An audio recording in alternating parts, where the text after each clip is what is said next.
Bonjour à tous et bienvenue dans ce Hard Zone Unboxing toujours plus dément en compagnie des Funko Pop. Je vous ai mis ma petite collection en fond histoire d'illustrer un petit peu tout ça, mais je vais pas vous en faire un descriptif une à une parce que ça va durer 150 ans. Surtout qu'aujourd'hui, comme vous pouvez le voir ici devant moi, il y a beaucoup de cartons parce que la collection va encore grandir énormément. Et oui, le mois dernier, c'était pas tout. Donc, je vous propose de faire tout de suite l'unboxing de ce que nous avons sous les yeux. Comme vous le savez maintenant, je suis en partenariat actif avec le site foxship.com et ilovepop.fr qui m'envoie une fois par mois une Funko Pop à vous présenter. Ce mois-ci, contrairement au mois précédent, j'ai aucune idée de ce qu'il y a dedans parce que je leur ai donné plusieurs pistes. Je leur ai donné un peu les différentes pistes de collection que j'ai déjà et d'autres que j'aimerais avoir. Donc je leur ai donné vraiment plein de noms, plein de séries, plein de films, des franchises qui m'intéressaient. Et du coup, je ne sais pas ce qu'il y a dedans. Mais je l'ai reçu là tout de suite ce matin. Les autres cartons attendent depuis un petit moment que j'ai celle-là pour vous les présenter tous en même temps. Donc je sais ce qu'il y a dans les autres, mais pas dans celui-là. C'est parti, on ouvre. Alors, toujours super bien conservé. Le site foxship.com fait donc de l'envoi et de la vente de produits dérivés. Et à chaque fois, c'est un plaisir de recevoir leurs colis parce qu'ils sont super bien conservés. Et là, nous avons une pop Futurama. Alors, j'en ai pas encore des Futurama, mais c'est cool, ça va débuter un petit peu la collection. Et nous avons visiblement Fry. Je vérifie que le point y est, oui, c'est bon. Nous avons Fry, qui est donc le personnage principal de Futurama, ce sacré rouquin. Plein d'humour, je sais pas si vous regardez la série, mais c'est un bonheur. C'est par Matt Groening, qui est le même créateur que les Simpsons. Mais moi personnellement je préfère Futurama aux Simpsons, même si Simpsons c'est indémodable, ça reste une série phare, n'empêche, des séries animées pour adultes entre guillemets. Mais Futurama a quand même une dimension plus philosophique et puis plus historique que je trouve très intéressante, avec quand même plein de gros délires. Donc là dans cette collection nous avions Fry, Leela, Bender ou le robot Diable. Donc que des personnages cultes. Je sais pas s'ils ont déjà fait Zoidberg en pop. Ça pourrait être quand même bien marrant qu'ils le fassent. Mais voilà, une petite collection donc bien cool. Je sais que Bender existe en exclusif doré, parce qu'il y en a dans les groupes Facebook que je côtoie qui l'ont. Bande de bâtards. Mais voilà, moi je commence avec Fry. Donc on va l'ouvrir tout de suite. Hop. Donc une petite pop toute classique. Toute mimi, toute simple. On reconnaît le personnage à sa légendaire coiffure. Donc, toute jolie petite figurine. Sans aucun défaut. Bien la classe. Je suis bien content de l'avoir, celui-là. On passe ensuite à une figurine. Mais alors, une figurine, les amis. Ça va être certainement l'une de mes préférées de ma collection. Pas la préférée parce qu'elle viendra après. Je vous avais fait gagner, d'ailleurs j'ai toujours pas envoyé la figurine à Théo, je suis désolé, je l'envoie cette semaine, promis. Donc je vous avais fait gagner la petite figurine Heisenberg dans sa version classique, que vous aviez tous été très nombreux à participer, que j'étais super content de vous faire gagner ça grâce à foxship.com et ilovepop.fr. Donc bien content que ce concours soit bien passé, même si le gagnant a toujours pas reçu sa pop, mais c'est de ma faute, ça arrive. Mais pourquoi est-ce que je vous parle de ça maintenant? C'est parce que moi, j'ai vu que la Heisenberg existait en version Crystal Meth. Et la version Crystal Meth, pour ceux qui sont pas soit adeptes de la série, soit qui parlent pas bien anglais, tout ça, Crystal Meth, c'est la méthamphétamine qu'Heisenberg conçoit dans la série, qui a sa particularité d'être bleue. Et ils en ont créé une version de cette figurine en bleu pailleté. Donc c'est une exclusive de la Summer Convention exclusive. Donc c'est une version inédite. Et voilà, et elle a cette particularité là d'avoir la même forme que l'Heisenberg classique, mais d'être totalement translucide et dans les coloris bleus. En plus à la caméra là vous le voyez très bien avec l'éclairage, on voit bien à travers. Elle fait même un reflet bleu comme ça sur ma main.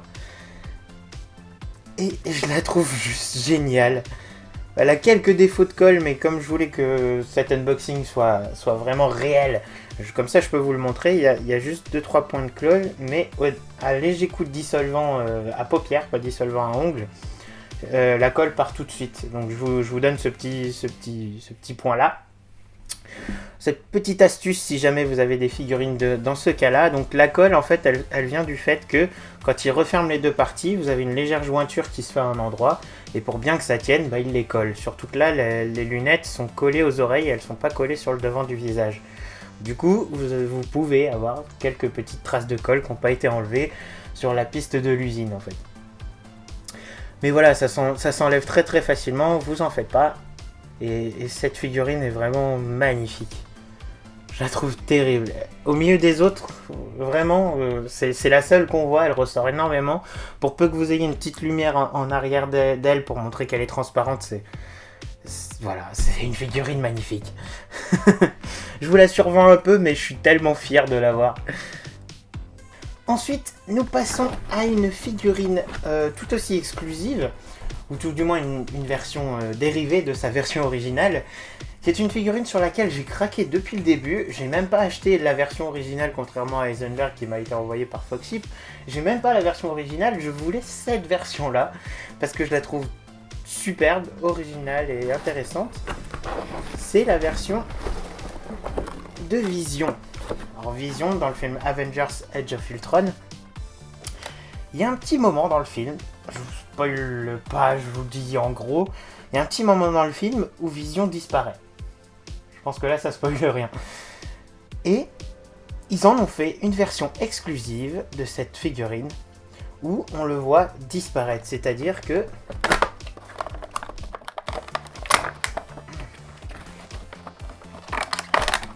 et donc voilà, cette petite version Bubblehead, parce qu'elle a la tête qui bouge, en version translucide comme ça, je la trouve magnifique. Je sais pas si c'est le côté translucide, parce que les deux exclus du mois, excusez-moi, j'ai du mal à parler, sont toutes les deux translucides. Donc peut-être que c'était ma phase translucide. Il y en a, ils ont des phases couleur bleue, couleur rouge, couleur noire comme les artistes. Moi pour l'instant c'est transparent. Et voilà, et en fait j'ai eu un coup de cœur pour cette figurine parce que je la trouve vraiment très très bien finie. On a vraiment l'impression qu'il disparaît. Et voilà, et je trouve ça magnifique. Je la trouve superbe, elle a ce petit regard froid comme il a le personnage lui-même. Ces couleurs mauves et grises qui sont hyper vives. Et puis ce léger dégradé que je trouve très bien réalisé, très bien pensé. Et c'est vrai que les Funko Pop font très rarement ce genre d'allusion, ce genre de parti pris pour l'originalité. Donc là vous voyez que la tête est légèrement de travers, ça lui donne un style, mais en fait c'est encore une fois le ressort à l'intérieur qui est pas très bien fixé, mais je le remodulerai, c'est moi en le manipulant, j'y suis allé un peu franco comme ça, et je pense que je l'ai un peu bougé, mais c'est pas grave. Comme j'avais fait pour Black Widow la dernière fois, vous vous souvenez.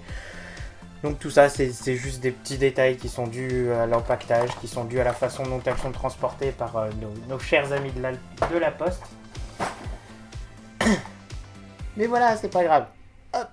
Et on termine cet unboxing par des Funko que j'attendais depuis qu'ils l'ont annoncé. Depuis qu'ils ont dit que cette franchise serait créée par Funko Pop. J'ai le cœur battant et j'attends avec impatience le colis que nous avons devant les yeux. J'espérais qu'ils viennent pour le mois dernier pour que je vous les mette en plus, mais ils sont venus ce mois-ci et c'est encore mieux. Parce que du coup, vous avez vraiment une vidéo qui va être sensationnelle pour son contenu. Il s'agit du non moindre Alduin de Skyrim.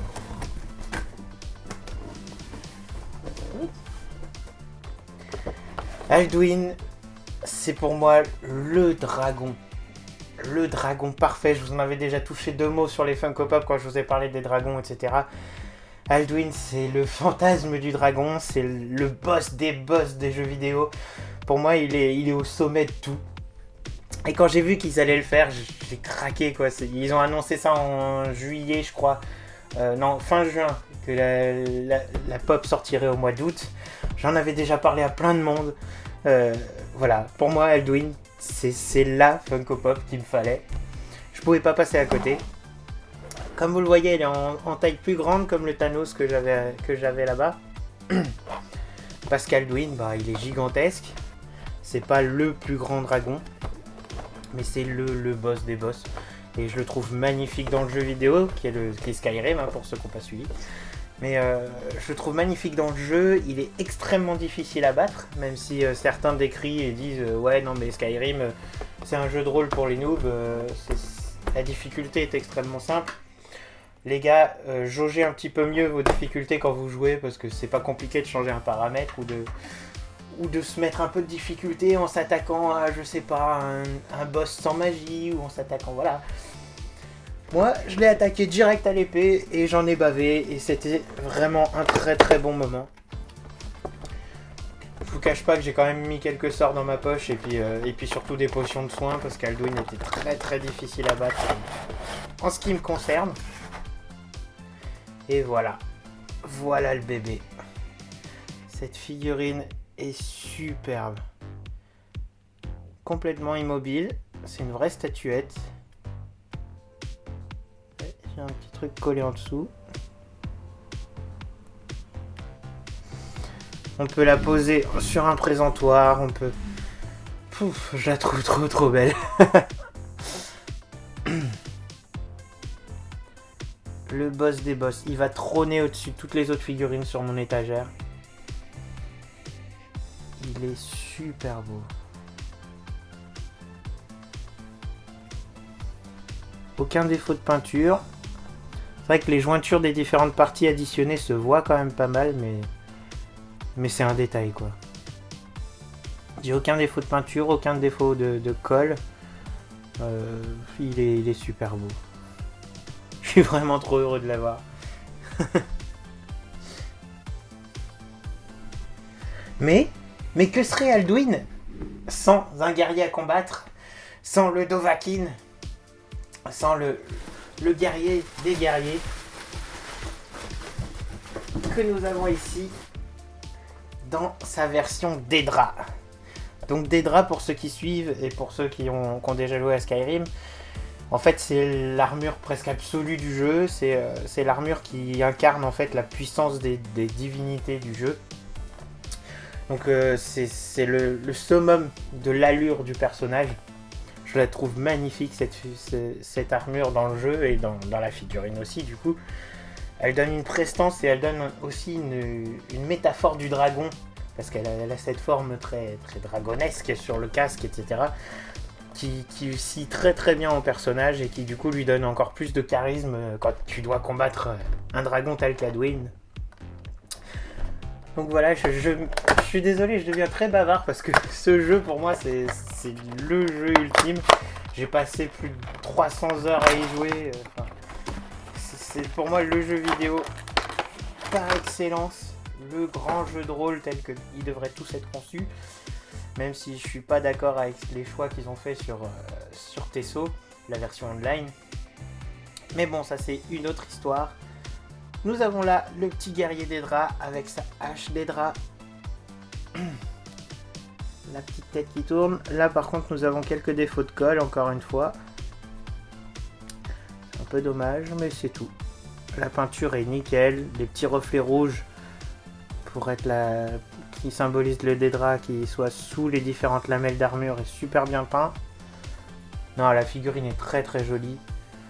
Comme vous le voyez, les cornes et la forme du visage sont vraiment similaires à celle d'un dragon. Donc c'est vraiment l'armure ultime pour un Dovahkiin. Et du coup, les deux figurines sont super belles. Je pense que vous l'aurez compris, voilà les deux figurines préférées de ma collection. Mais c'est parce que j'ai énormément d'affect pour le jeu, j'ai énormément d'affect pour le personnage, j'ai énormément d'affect pour ce dragon qui est le roi des dragons, la valeur de monde, et qui est pour moi l'un des grands méchants les mieux conçus du monde fantastique. Je ne cache pas mes mots, je le sais. Et donc voilà, de les avoir en petites figurines Funko Pop, je trouve que ça symbolise toute la collection et tout l'attachement que j'ai avec ces petites figurines. J'espère que cet attachement vous l'avez ressenti, j'espère que vous l'avez aussi si vous avez déjà commencé vos collections. Je sais qu'il y en a beaucoup qui regardent mes unboxings et qui m'envoient des messages comme quoi ils sont abonnés au box ou alors qu'ils se sont mis à collecter des Funko Pop. Ça me touche énormément, je suis désolé pour votre portefeuille mais je suis quand même bien content pour votre situation geek qui s'améliore grâce à ces petits bébés.